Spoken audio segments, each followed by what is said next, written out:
mugdi miyaad ku sugan tahay miyaad baqaysaa keligaaga miyaad tahay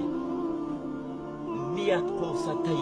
nebi yuunus meesha ugu dambeeya ayuu istaagay mugdiyo hoostood asigoo ku jiro ayuu ilaahay subxaanahu watacaala ka soo saaray wallaahi allihii ka soo saaray mugdiyada hoostood nebi yuunus kama adko adigana mugdiyada ku jirtid hadda inuu kaa saara laakiin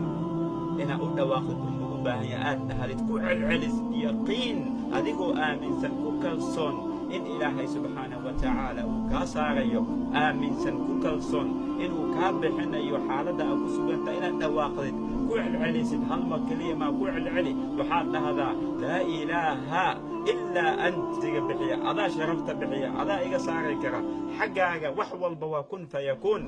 albaab walba ayaad furi kartaa ilaahayow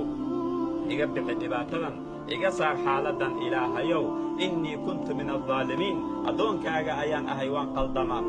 qalad ayaan la imaadaa subxaanak xumaaddan ayaad ka nasahan tahay nebiga wuxuu leeyahay sala allahu calayhi wasalam qofna kuma ducaysta ducadan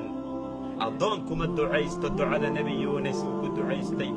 oo ah laa ilaaha ilaa ant subxaanaka innii kuntu min aldaalimiin addoon kuma ducaysto ilaa ilaahay subxaanahu watacaala uu ka saaraa xaaladdaa adag ciriiriga uu ku jiro uu ka saaraa ilaahay